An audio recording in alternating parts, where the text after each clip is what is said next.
Dear students, welcome to PCM academy. आइए आज हम देखते हैं एक most important topic dimensional analysis, जो कि 11th क्लास 12th क्लास और साथ ही साथ अन्य competitive exam like IIT neat and अन्य जो स्टेट लेवल के कम्पिटेटिव एग्जाम है या नेशनल लेवल के कम्पिटेटिव एग्जाम है, सभी में इसमें से क्वेश्चन आने का संभावना होता है। सभी एग्जामों में इस टॉपिक से क्वेश्चन पूछे जाने की संभावना होती है। यह देखते हैं ये विमा क्या होता है, विमीय सूत्र क्या होता है। आइए आप लोगों को मैं इस चीज को बहुत ही सरल तरीके से एक एग्जाम्पल के द्वारा समझाने का प्रयास करता हूँ। देखिए, हम सब ने ये फार्मूला पढ़ा होगा, F = ma, इससे सभी परिचित होंगे। ये बल का एक फार्मूला है जो कि न्यूटन के गति के द्वितीय नियम से आता है, F = ma। जैसे हमने पिछले क्लास में ये देखा कि भौतिक राशि क्या होता है। भौतिक के वैज्ञानिक विभिन्न प्रकृति में घट रहे विभिन्न परिघटनाओं और पदार्थ के गुण से अध्ययन करके कुछ नियम बनाते हैं। उसमें से एक नियम है ये, और इस नियम को हम डिस्क्राइब करने के लिए जिन राशियों का उपयोग कर रहे हैं, जैसे F, M और A, ये सब क्या है, भौतिक राशियां हैं। देखिए, F मतलब क्या है, ये बल। M क्या है, द्रव्यमान। A क्या है, त्वरण। ठीक है, force and mass and acceleration. तो यहाँ पे देखिए,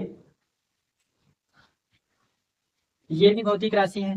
देखो, फिजिक्स के नियम को डिस्क्राइब करने के लिए हम जिन राशियों का यूज कर रहे हैं वो सब क्या है, भौतिक राशि है। तो द्रव्यमान भी एक भौतिक राशि है, त्वरण भी एक भौतिक राशि है और बल भी एक भौतिक राशि है। यहाँ पर देखो, हम द्रव्यमान को और छोटा तोड़ सकते हैं क्या? नहीं तोड़ सकते हैं। द्रव्यमान खुद एक क्या है, मूल राशि। हम 7 मूल राशि पढ़े हैं ना, एसआई पद्धति के जो मात्रक है जिसमें मूल राशि के बारे में हमने पढ़ा है, उसमें हमने क्या क्या पढ़ा है, लंबाई, द्रव्यमान और समय, ताप, एम्पियर, इस प्रकार से ज्योति तीव्रता, इस प्रकार से 7 मूल मात्रक के बारे में हमने पढ़ा है, जिसको आप पिछले क्लास में हमारे देख सकते हैं। तो द्रव्यमान हमारा क्या है, मूल मात्रक है। लेकिन त्वरण मूल मात्रक है क्या? नहीं है। त्वरण के लिए हम एक डेफिनेशन देखे थे, त्वरण A = होता है वेलोसिटी अपॉन टी। ठीक है, उसके बाद हम और ये देखे हैं कि जो वेलोसिटी है, वेलोसिटी = क्या होता है, डिस्प्लेसमेंट बाय टाइम। तो इसको जब हम यहाँ पे पुट करेंगे तो ये हो जाएगा हमारा, देखो v का वैल्यू हम क्या रखेंगे, s/t अपॉन t। ये पहले से एक t है और ये v का वैल्यू, तो हमको a = क्या मिलेगा, s/t। नीचे आएगा तो क्या हो जाएगा, t का स्क्वायर हो जाएगा ना। तो ये a का जो वैल्यू है वो हमको क्या मिल रहा है, डिस्प्लेसमेंट बाय, डिस्प्लेसमेंट मतलब एक प्रकार का दूरी है, शॉर्टेस्ट डिस्टेंस, और ये क्या है, समय है। अब ये हमारा क्या है, मूल राशि में आ गया ना, मूल राशि समय और हमारा डिस्प्लेसमेंट मतलब लंबाई हो जाएगा। तो इसके फॉर्म में जब हम इसको लिखेंगे तो त्वरण को हम क्या लिख सकते हैं, डिस्प्लेसमेंट मतलब कि विस्थापन, जो कि एक प्रकार का क्या है, शॉर्टेस्ट डिस्टेंस है, और टी मतलब समय का यहाँ पर स्क्वायर है। ठीक, अब देखो, हम बल को मूल राशियों में तोड़ दिए, मतलब हम ये बोल सकते हैं बल जो है इन मूल राशियों से मिल करके बना हुआ है। तो हम ये कह सकते हैं यहाँ पर ये जो हमारा मूल राशि है, ये सॉरी, यहाँ पर ये जो हमारा राशि है ये मूल राशि नहीं है, ये कौन सा राशि है, व्युत्पन्न राशि है। देखो, राशि के डेफिनेशन में हम देखा था, हमने ये देखा था कि किसी भी फिजिक्स के नियम को डिस्क्राइब करने के लिए हम जिन राशियों का उपयोग करेंगे वो हमारा क्या है, भौतिक राशि है, वे सभी फिजिकल क्वांटिटीज हैं। अब इसमें हमको देखो F जो कि एक बल है, वो किस प्रकार का राशि है, अन्य मूल राशियों पर डिपेंडेंट है। चूंकि ये अन्य मूल राशि पर डिपेंडेंट है, इसलिए बल क्या है हमारा, व्युत्पन्न राशि हो गया। ठीक है, जबकि ये सभी राशि अन्य राशियों पर निर्भर नहीं है, ये सभी राशियां मूल राशि है। ठीक, तो इस एग्जाम्पल से हमको ये समझ में आ रहा है कि कुछ राशियां व्युत्पन्न राशि होती है और कुछ राशियां मूल राशि 7 होती है, अब बाकी राशियां उससे मिलकर के बनी हुई है। तो हमको यहाँ पर देखो, हम यहाँ पर ये तो समझ रहे हैं कि जो व्युत्पन्न राशि है वो मूल राशि पर क्या है, निर्भर है, मूल राशि से बन रहा है, लेकिन हमको ये यहाँ से पता नहीं चल पाएगा, सिर्फ निर्भर है ये बोलने से हमको ये पता नहीं चल पाएगा कि किस प्रकार से निर्भर है। तो उसी के लिए हमको आवश्यकता पड़ती है बीमा की। बीमा हमको क्या बताता है? बीमा हमको ये बताता है कि कोई भी व्युत्पन्न राशि मूल राशि से किस प्रकार से निर्भर होता है। ठीक है, जैसे देखो यहाँ पर हम देखेंगे बल एक व्युत्पन्न राशि है, तो बल किस पर डिपेंड है? द्रव्यमान पर। द्रव्यमान के कितना पावर पर डिपेंडेंट है? द्रव्यमान के सिर्फ एक पावर पर डिपेंडेंट है। हम बोल सकते हैं बल का जब हम विमी सूत्र लिखेंगे तो यहाँ पर देखो द्रव्यमान, द्रव्यमान के लिए हम यूज करेंगे क्या? यूज करेंगे एम। एम पर क्या होता है? मास। तो यहाँ पर एक पावर पर डिपेंडेंट है, तो आप इसमें 1 लगा सकते हो, 1 को नहीं लिखोगे तब भी चलेगा। उसके बाद देखो विस्थापन। विस्थापन क्या है? एक प्रकार का डिस्टेंस है, शॉर्ट डिस्टेंस, जिसको हम क्या बोलते हैं? क्या बोलते हैं? लंबाई या लेंथ। तो लेंथ के लिए हम क्या यूज करेंगे? एल। देखो ये कितना पावर के साथ डिपेंडेंट है? बल के साथ। ये भी 1 पावर के साथ डिपेंडेंट है, तो 1। उसके बाद देखो समय। समय में देखो पावर 2 लगा है और वो नीचे में है, तो समय की हम यूज करते हैं कैपिटल टी, और पावर 2 इसमें लगा है, 2 पावर के साथ डिपेंडेंट है, तो इसमें आप लगा दो पावर 2। अब इसको हम थोड़ा सा रीअरेंज करते हैं। जब हम टी है जो कि नीचे में है उसको जब हम ऊपर ले जाएंगे, अपॉन में है उसको ऊपर ले जाएंगे, तो पावर क्या हो जाता है? माइनस हो जाता है। तो ये हमारा टी माइनस 2 हो जाएगा। यहाँ पर जो हमको एक सूत्र मिल रहा है इसी को हम बोलते हैं विमीय सूत्र। और ये कैसा सूत्र है? ऐसा सूत्र है जो बल का इन मूल राशियों के साथ क्या बता रहा है? संबंध बता रहा है कि बल इन मूल राशियों से किस प्रकार से संबंधित है। ठीक है, बल एक व्युत्पन्न राशि है जो मूल राशि से किस प्रकार संबंधित है, ये हमको कहाँ से जानकारी मिलेगी? विमीय सूत्र से। देखो विमीय सूत्र देख के हम ये बोल सकते हैं, अगर ये बल का विमीय सूत्र है तो बल द्रव्यमान के 1 पावर, लंबाई के 1 पावर और समय के -2 पावर के साथ संबंधित है। इस प्रकार से हम ये कह सकते हैं कि विमीय सूत्र क्या है? विमीय सूत्र एक ऐसा सूत्र है जिसके द्वारा हम व्युत्पन्न राशि का मूल राशि के साथ संबंध व्यक्त करते हैं। ठीक, अब बीमा क्या है? ये बीमा नहीं है।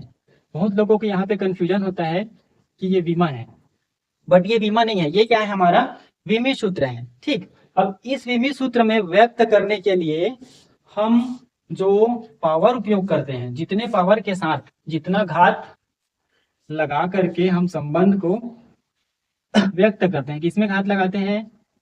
मूल राशि में या मूल राशियों में घात लगा के जो हम संबंध व्युत्पन्न राशि का व्यक्त करते हैं, वो जो घात होता है, जैसे कि यहाँ पर 1 है, फिर 1 है और फिर -2 है, तो ये हमारा क्या है? बीमा है। यहाँ पर बीमा कितना है? 1, 1 और -2। Okay, clear? एक बार और सरसरी तौर पे हम आसानी से एक बार देखते हैं। देखो ये हमारा विमीय सूत्र है, एक भौतिक का ये हमारा नियम है। भौतिक के नियम को हम एक्सप्रेस करने के लिए, डिस्क्राइब करने के लिए जिन राशि का यूज कर रहे हैं वो क्या है? हमारा भौतिक राशियां हैं, फिजिकल क्वांटिटीज हैं। इसमें से कुछ राशियां ऐसी हैं जो हमारा मूल राशि है, और अन्य कुछ राशियां ऐसी राशियां हैं जो क्या है? हमारा उन राशियों से मिलकर बन रहा है, जिसे हम व्युत्पन्न राशि बोल रहे हैं। ठीक, तो जो व्युत्पन्न राशि है वो मूल राशि से किस प्रकार से संबंधित है, इसको दर्शाने के लिए हम एक सूत्र का उपयोग करते हैं, और यह सूत्र हमारा क्या कहलाता है? विमीय सूत्र। और इस सूत्र में हम मूल राशि को व्यक्त करने के लिए अलग अलग एक अल्फाबेट के लेटर का उपयोग करते हैं। जैसे द्रव्यमान के लिए हम कैपिटल एम का उपयोग करते हैं, लंबाई के लिए कैपिटल एल का उपयोग करते हैं, समय के लिए टी का उपयोग करते हैं, और एम्पियर के लिए ए का उपयोग करते हैं। ठीक है, इस प्रकार से और भी है, तो बेसिकली इनका सबसे ज्यादा यूज होता है।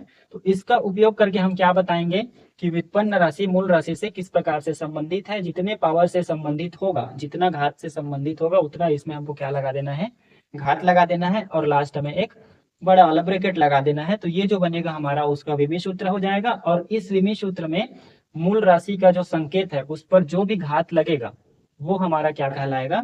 उसका बीमा कहलाएगा। मतलब हम सीधा सीधा ये बोल सकते हैं कि व्युत्पन्न राशि को मूल राशि से संबंधित करने के लिए मूल राशियों पे जो घात या पावर लगाया जाता है उस घात या पावर को हम विमा कहते हैं और बनने वाले सूत्र को हम विमीय सूत्र कहते हैं। आइए देखते हैं एग्जाम में पूछा गया कुछ इम्पोर्टेंट विमीय सूत्र जिसे हम आसानी से कैसे कैलकुलेट कर सकते हैं, जिसका मान हम निकाल सकते हैं। देखो, निकालने का यही तरीका है, उस फॉर्मूला को हम तब तक तोड़ते जाएंगे जब तक वो मूल राशि तक ना पहुंच जाए। और एक चीज और, कुछ जो इजी और मोस्ट इंपॉर्टेंट, जैसे बल के लिए हमको क्या मिल गया, यहाँ पर देखो 1 को आप लिखोगे नहीं तब भी चलेगा, हम बोल सकते हैं MLT-2। तो इसको हमको याद भी कर लेना है, इसको याद कर लो क्योंकि ये बार बार यूज होगा, तो बार बार निकालने से अच्छा है आप सीधा बल का जो होता है उसको याद कर लो, MLT-2। क्लियर, ये आपका बहुत से एग्जाम में काम आएगा। नीट और IIT में तो इससे निश्चित रूप से 2-3 प्रश्न ही आते हैं। ठीक है, अब देखिए जैसे वेग का अगर हम विमीय सूत्र निकालना चाहें, वेग का, वेलोसिटी का विमीय सूत्र निकालना चाहें, तो इसके लिए हमको क्या करना पड़ेगा, इसके फार्मूला में जाना है। सबसे पहले फार्मूला क्या होता है, v इज इक्वल्स टू, क्या होता है, वेग का डेफिनेशन, इकाई समय में एक निश्चित दिशा में चली गई दूरी, जिसको देखो निश्चित दिशा में चल रही है दूरी, मतलब वो सीधा सीधा क्या हो जाएगा, डिस्प्लेसमेंट हो जाएगा, मतलब displacement by time, by time या पर टाइम बोल सकते हो, डिस्प्लेसमेंट पर टाइम। पर टाइम कहने का मतलब हर एक सेकेंड में जितना डिस्प्लेसमेंट हो रहा है वो उसका क्या है, वेलोसिटी है। और डिस्प्लेसमेंट एक प्रकार का क्या है, दूरी है। दूरी है मतलब ये लंबाई हो गया मूल राशि और ये समय हो गया मूल राशि, दोनों मूल राशि है ना। तो किस प्रकार से संबंधित है, लंबाई के लिए हम क्या यूज करते हैं, एल, इसमें पावर 1 है, लिखोगे तब भी ठीक है, नहीं लिखोगे तब भी ठीक है। टाइम किस प्रकार संबंधित है, इसमें भी पावर 1 है, बस ये अपॉन में है, तो अपॉन में टाइम ले लो। ठीक है, अब देखो इसको रीअरेंज करो, एल टी को जब हम ऊपर ले जाएंगे 1 पावर है तो ऊपर जाके क्या हो जाएगा, -1, इसमें ब्रैकेट लगा दो, तो ये क्या हो गया हमारा वेग का विमीय सूत्र, और विमा क्या हो जाएगा, वेग का विमा हो जाएगा 1 और -1। ठीक, मूल राशियों के संकेत में जो पावर लगाया जाता है विमीय सूत्र लिखने पे, वो हमारा क्या होता है, उसका उत्पन्न राशि का विमा हो जाता है, और ये सूत्र क्या हो जाएगा, विमीय सूत्र। इसी प्रकार से एक और देखते हैं जो कि मोस्ट इंपॉर्टेंट है, इसको भी आप याद रखें, वेग का विमीय सूत्र LT-1। ठीक है, अब देखो इसमें एम नहीं आया है, तो अगर आप चाहो तो इसको ऐसा भी लिख सकते हो, m0 LT-1। ठीक है, क्योंकि किसी भी संख्या में या किसी भी संकेत में यहाँ पर जब हम पावर 0 लगाएंगे तो उसका वैल्यू क्या हो जाता है, 1 हो जाता है ना। या सीधा सीधा हम बोल सकते हैं कि ये द्रव्यमान पर डिपेंड नहीं कर रहा है, 0 पावर है मतलब निर्भर नहीं कर रहा है। नेक्स्ट देखिए त्वरण, त्वरण का देखिए मैं यहाँ पर आप लोग को बताया हूँ, a इज इक्वल्स टू, त्वरण मतलब क्या होता है, वेलोसिटी बाय टाइम, और velocity is equals to displacement by time. जब इसको हम कैलकुलेट किए तो हमको क्या मिला, a is equals to displacement by time का स्क्वायर। तो यहीं से आप देख लो, देखो a का विमीय सूत्र अगर हम निकालें तो ये क्या है, डिस्प्लेसमेंट, डिस्प्लेसमेंट मतलब दूरी, इसके लिए हम यूज करेंगे l, t मतलब टाइम, टाइम के लिए हम यूज करेंगे कैपिटल T, पावर कितना है 2, इसको रीअरेंज कर लो, LT-2, ये हो गया त्वरण का विमीय सूत्र। ठीक, कितना आसान है, जो कि आपको आपके एग्जाम में अच्छे मार्क्स दे सकता है। ठीक है, और एक आध देख लेते हैं, जैसे कि कार्य, कार्य किसको बोलते हैं,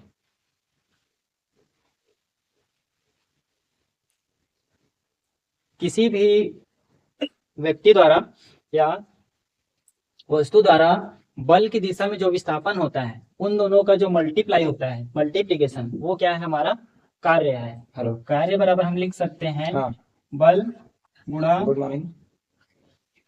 बल की दिशा में विस्थापन। ठीक है, कार्य बराबर बल की दिशा में, बल गुणा बल की दिशा में विस्थापन। कहने का मतलब इसको हम सीधा सीधा क्या लिखते हैं, work W is equal to force F and displacement D, ये हमारा कार्य का फार्मूला है।